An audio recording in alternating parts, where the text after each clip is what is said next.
नमस्कार दोस्तों, स्वागत है आपके अपने YouTube चैनल DSB रिवीजन में। मैं दिनेश सर आज इस इतिहास की क्लास में हम उपस्थित हैं और इस इतिहास की क्लास में आज जो हम लोग पढ़ने वाले हैं ये हम लोग इतिहास एकदम शुरू से स्टार्टिंग पॉइंट से करेंगे, जहाँ से स्टार्ट होता है भारत का इतिहास। तो इस भारत के इतिहास के बारे में आज हम लोग पढ़ेंगे और इस इतिहास में देखें तो यहाँ पे जो हम लोग पढ़ने वाले हैं ये देखेंगे हम लोग एक हड़प्पा सभ्यता के बारे में। ठीक है, क्या पढ़ने वाले हम लोग यहाँ पे? हम लोग पढ़ने वाले हैं हड़प्पा सभ्यता के बारे में, या इसे ही देखें तो हड़प्पा सभ्यता इसे ही बोलते हैं, या इसे ही सिंधु घाटी की सभ्यता के नाम से इसको भी जानते हैं। या तो हम लोग इसी को कहेंगे हड़प्पा सभ्यता कहेंगे, या इसे ही किस नाम से जाना जाता है? तो इसे ही जाना जाता है सिंधु घाटी की सभ्यता के नाम से भी इसको जानते हैं, या इसे हम लोग बोलेंगे सिंधु घाटी की सभ्यता के नाम से इसको जाना जाता है। या इसे ही देखें तो बोला जाता है एक कांस्य युगीन सभ्यता के नाम से भी इसको जानते हैं, या इसे ही किस नाम से जानते हैं? तो इसे ही के कांस्य युगीन सभ्यता के नाम से इसको जाना जाता है। यानी कि इसे हम लोग कहेंगे हड़प्पा सभ्यता कह लें, या इसे ही सिंधु घाटी की सभ्यता कह लें, या इसे ही एक कांस्य युगीन सभ्यता कह लें। इतने नामों से इसको जाना जाता है। ठीक है, तो अब देखें भाई इसे हड़प्पा सभ्यता क्यों बोलते हैं? क्योंकि इस सभ्यता के बारे में जो जानकारी हमें मिलती है सबसे पहले वो मिलती है हड़प्पा स्थान की खुदाई की जाती है, वहाँ से मिलती है, इसलिए इसको हड़प्पा सभ्यता कहते हैं। ठीक है, इसे सिंधु घाटी की सभ्यता क्यों बोलते हैं? क्योंकि इस सभ्यता का जो सर्वाधिक विस्तार देखने को मिलता है ये सिंधु नदी और उसकी सहायक नदियों के आसपास के क्षेत्र में देखने को मिलता है, इसलिए इसे सिंधु घाटी की सभ्यता के नाम से भी जानते हैं। इसे कांस्य युगीन सभ्यता क्यों बोलते हैं? क्योंकि यहाँ पर कांसे की खोज कर ली गई थी, इसलिए इसे किस नाम से जानते हैं?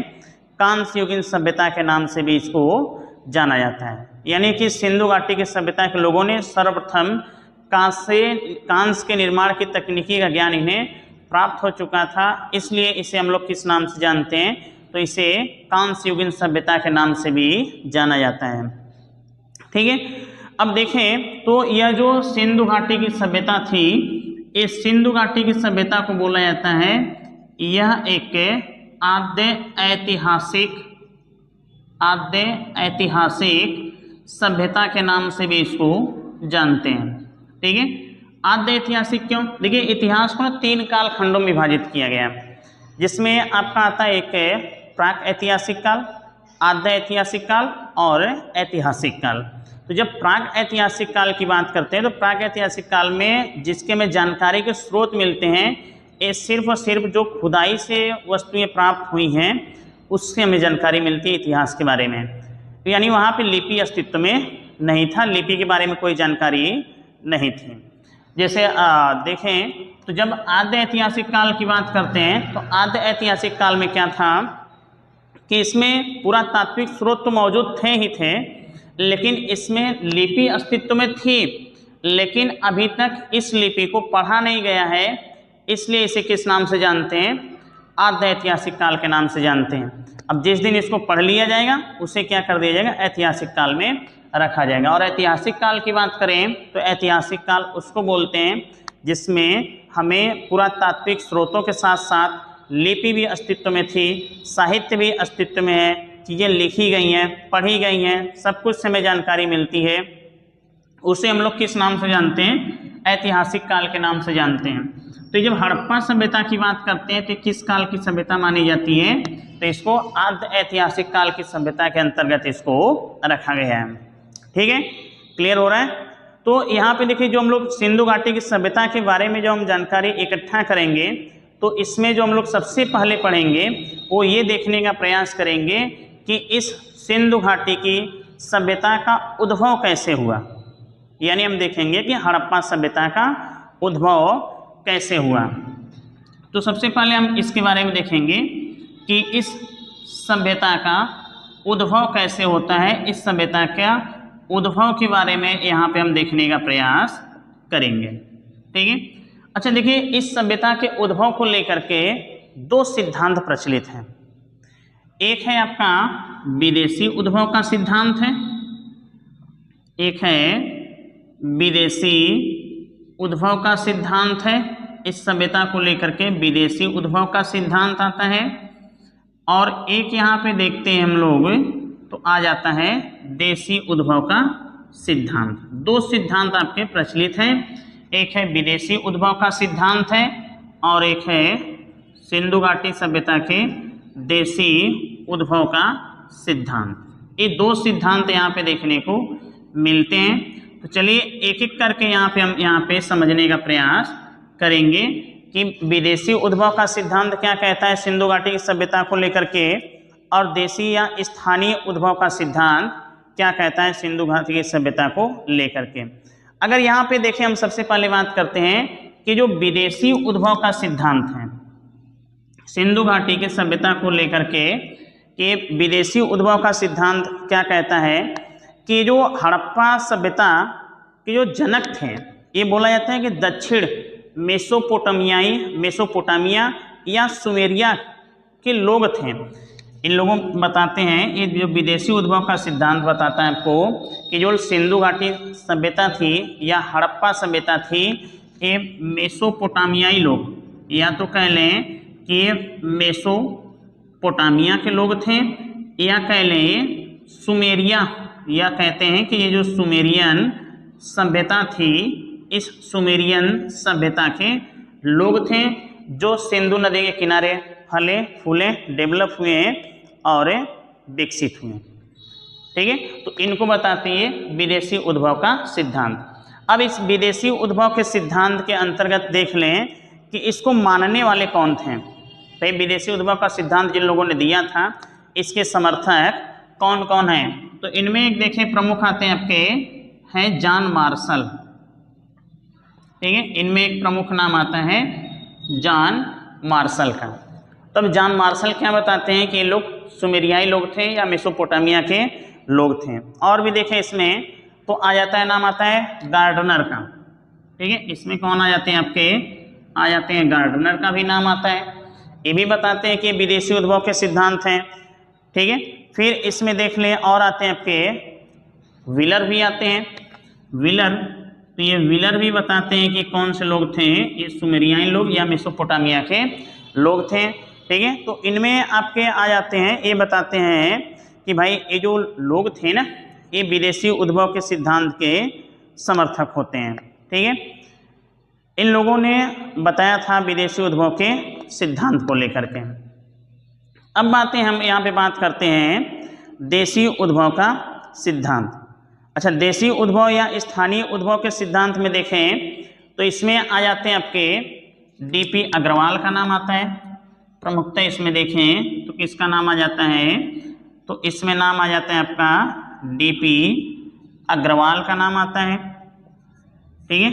इन लोग बताते हैं कि जो जब ये सभ्यता डेवलप हो रही थी, जो नवपाषाण कालीन बस्तियां थीं, इन्हीं नवपाषाण कालीन बस्तियों से इन लोग डेवलप होकर के एक नई सभ्यता को जन्म देते हैं। और वही नई सभ्यता क्या होती है आपकी सिंधु घाटी की सभ्यता, नवपाषाण कालीन बस्तियां। अच्छा, ये नवपाषाण कालीन यानी हम जब सबसे पहले इतिहास में जब हम लोग पढ़ते हैं, जब मानव डेवलप कर रहा होता है तो पूरा पाषाण काल, मध्य पाषाण काल और नवपाषाण काल आता है। तो इस नवपाषाण काल में जो डेवलप हुए थे, जो लोग डेवलप हो चुके थे, वही डेवलप होकर के इन लोगों ने एक नई सभ्यता को विकसित किया और उसे हम लोग किस नाम से जानते हैं, तो उसे ही जानते हैं हम लोग सिंधु घाटी के सभ्यता के नाम से इसको जाना जाता है। इसमें प्रमुखता इस पर आपको विशेष तौर से ध्यान देना है। ठीक है।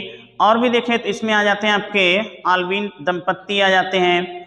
फिर इसमें देखें रंगनाथ राव भी आ जाते हैं। ठीक है। ये भी देखें तो इम्पोर्टेंट हैं, इनका भी नाम आपसे पूछा जाता है रंगनाथ राव, जो देशी उद्भव का सिद्धांत या इसे ही हम लोग बोलते हैं स्थानीय उद्भव का सिद्धांत, स्थानीय उद्भव का सिद्धांत के नाम से भी इसको जाना जाता है। तो ये प्रमुख अन्य भी लोग इसमें आपके आ जाते हैं जिन्होंने इसके बारे में बताया था।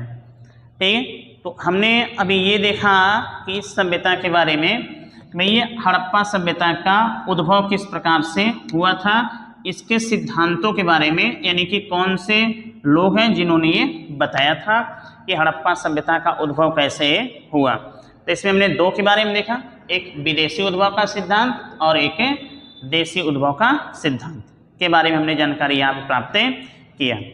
क्लियर है, चलिए आगे बढ़ा जाए। देखिए यहाँ पे इतिहास आप पूरा इसको समझिएगा, बड़ा इंपॉर्टेंट टॉपिक है और हर एग्जाम में ये पूछता है, चाहे वो आपका लेखपाल का एग्जाम हो, चाहे वो पुलिस हो, चाहे वो रेलवे हो, सारे एग्जाम में आपके हड़प्पा सभ्यता से क्वेश्चन एग्जाम में बनता है। तो एक एक पॉइंट यहाँ पे हम समझते हुए चलेंगे। ठीक है, इतिहास एकदम पूरा अभी स्टार्ट हो रहा है, प्रारंभ से स्टार्ट हो रहा है, तो इस वीडियो को आप पूरा देखिएगा। ठीक है, जितना वीडियो अपलोड किया जा रहा है उसे आप पूरा देखेंगे तो इतिहास को बड़े अच्छे से समझ पाएंगे कि इतिहास है क्या। चलिए आगे देखते हैं। तो इसको हमने देख लिया, ठीक है, चलिए अब देखते हैं, थोड़ा सा आगे बढ़ते हैं। अच्छा, आगे देखें तो इससे हड़प्पा सभ्यता के बारे में हम ये देखेंगे कि इसकी हमें जानकारी कहाँ से मिलती है। ठीक है, अब हम देखेंगे हड़प्पा सभ्यता की जानकारी, यानी देखें तो इस सभ्यता के बारे में जानकारी हमें कहाँ से मिलती है। सबसे पहले बात करेंगे हड़प्पा की जानकारी। ठीक है, यहाँ पे हम ये समझेंगे कि हड़प्पा सभ्यता के जानकारी की पृष्ठभूमि के बारे में थोड़ा सा हम यहाँ पे समझने का प्रयास करते हैं। तो देखिए इस सभ्यता के बारे में जो सबसे पहले जानकारी मिलती है वो थे एक अंग्रेज थे, नाम है इनका चार्ल्स मैनसन। चार्ल्स मैनसन ने इस सभ्यता के बारे में 1826 ईस्वी में कुछ जानकारी प्रदान किया था, लेकिन लोगों ने इनकी बातों पर विशेष ध्यान नहीं दिया। फिर देखें तो एक और दौर आता है 1856 का। इस 1856 में देखें तो कराची से लाहौर के बीच, कहाँ से, तो कहेंगे कराची से लाहौर के बीच रेलवे लाइन बिछाई जा रही थी। कराची से लाहौर के बीच यहाँ पे बिछाया जा रहा था रेलवे लाइन या ट्रैक का निर्माण किया जा रहा था। तो इस ट्रैक के निर्माण के समय ही एक ब्रिटिश अधिकारी थे, नाम है उनका जॉन विलियम ब्रंटन। नाम है उनका जॉन विलियम ब्रंटन। ये नाम देखें, आपसे पूछते हैं, जॉन विलियम ब्रंटन एक अंग्रेज ब्रिटिश अधिकारी होते हैं और इन्हें कुछ रोड़ों की ज़रूरत होती है, कुछ ईंटों की ज़रूरत होती है। तो इन्होंने क्या किया था, ऐसा है उन्हें खंडहर नज़र आता है और वहाँ से उन्होंने कुछ ईंट वहाँ से लिए और ले जा करके अपना काम किए। तो जब उन्हें भी इसके बारे में कुछ विशेष जानकारी मिलती है, लेकिन वहाँ पर भी कुछ विशेष कार्य नहीं किया गया, लेकिन उन्हें लगा भी भाई कि यहाँ पे कुछ है जो खंडहर टाइप में है। ठीक है, फिर देखें तो इसके बारे में कुछ उत्खनन करवाते हैं अलेक्जेंडर कनिंघम। ये हैं, नाम है इनका अलेक्जेंडर कनिंघम के द्वारा यहाँ पर कुछ उत्खनन का प्रयास किया गया था, लेकिन ब्रिटिश सरकार के बजट पास न होने के कारण यहाँ पर भी विशेष ध्यान नहीं दिया गया। अब समय आ जाता है, लगभग ये आ जाता है 1921 में। और 19 अच्छा देखिए यहाँ पे ध्यान दीजिएगा, भारतीय पुरातत्वविद के पितामह किन्हें कहा जाता है, अलेक्जेंडर कनिंघम को। ये प्रश्न आपसे पूछते हैं, भाई प्रश्न आपसे बन जाता है कि भारतीय पुरातत्वविद के पितामह कौन कहे जाते हैं। तो भारतीय पुरातत्वविद के पितामह कहे जाते हैं अलेक्जेंडर कनिंघम को जाना जाता है, और एग्जाम में प्रश्न आपसे ये बन जाता है। ठीक है, फिर देखें तो 1921 का समय होता है और इससे 1921 में देखा जाए तो जॉन मार्शल के नेतृत्व में, जॉन मार्शल के नेतृत्व में खुदाई की जाती है। और ये खुदाई करने वाले होते हैं श्री दयाराम साहनी। 1921 में श्री दयाराम साहनी ने खुदाई किया और यहाँ पे एक हड़प्पा सभ्यता देखने को मिला, यानी ये हड़प्पा देखने को मिला। एक खुदाई की जाती है 1921 में जॉन मार्शल के नेतृत्व में। करने वाले कौन होते हैं? तो करने वाले होते हैं राखाल दास बनर्जी। तो इस राखाल दास बनर्जी के द्वारा यहाँ पर खुदाई की गई और एक पूरा का पूरा एक शहर नजर आया, जिसे किस नाम से जाना गया? हड़प्पा सभ्यता के नाम से जाना गया। यह हड़प्पा देखें तो यह आपका रावी नदी के तट पर खोदा गया था। ठीक है, कहाँ पे खोदा गया था ये? तो रावी नदी के तट पर इसकी खुदाई की जाती है। जब और थोड़ा सा देखें तो 1922 का समय हुआ और 1922 में देखें तो यहाँ पे दयाराम साहनी, एक और व्यक्ति होते हैं, इनका नाम है दयाराम साहनी ने, इस दयाराम साहनी ने 1922 ईस्वी में एक और स्थान पे खुदाई करते हैं और ये है मोहनजोदड़ो। तो ये अगला शहर हमें अस्तित्व में देखने को मिलता है, जिसे किस नाम से जाना जाता है? मोहनजोदड़ो के नाम से जाना जाता है। इसकी खुदाई किसने किया था?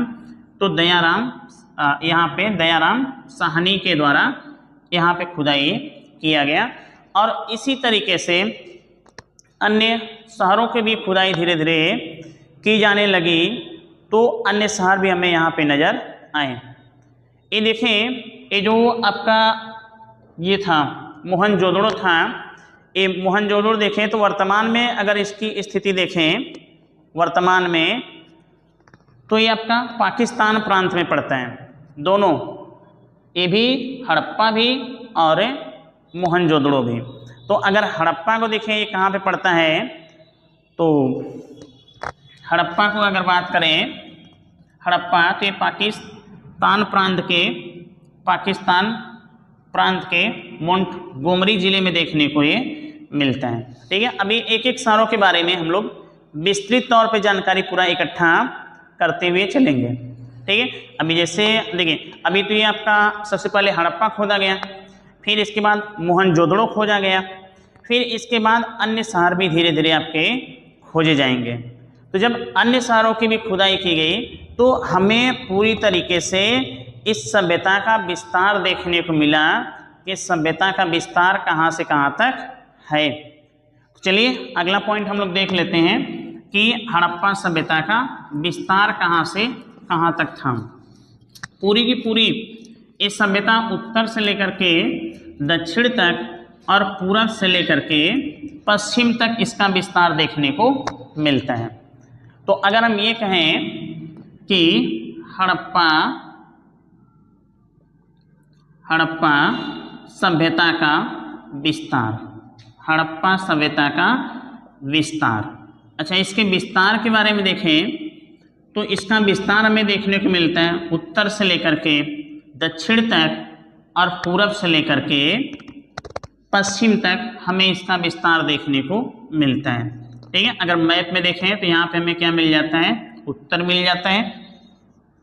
यहाँ पे देखें तो दक्षिण मिल जाता है और इधर देखें तो पूर्व है और इधर देखें तो पश्चिम है, यानी यही उत्तर दक्षिण और पूरब है, पश्चिम तक इसका विस्तार हमें देखने को मिलता है।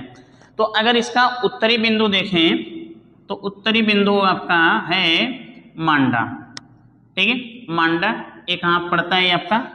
तो यह आपका मांडा पड़ता है आपका जम्मू कश्मीर में। तो जम्मू कश्मीर में ये है आपका चिनाब नदी के किनारे। नदी पूछे तो आप क्या बताएंगे? तो नदी है ये चिनाब नदी। ठीक है, नदी कौन सी है? तो नदी है चिनाब नदी के किनारे मांडा स्थान का नाम है, जो किस राज्य में पड़ता है, जम्मू कश्मीर में देखने को ये मिलता है।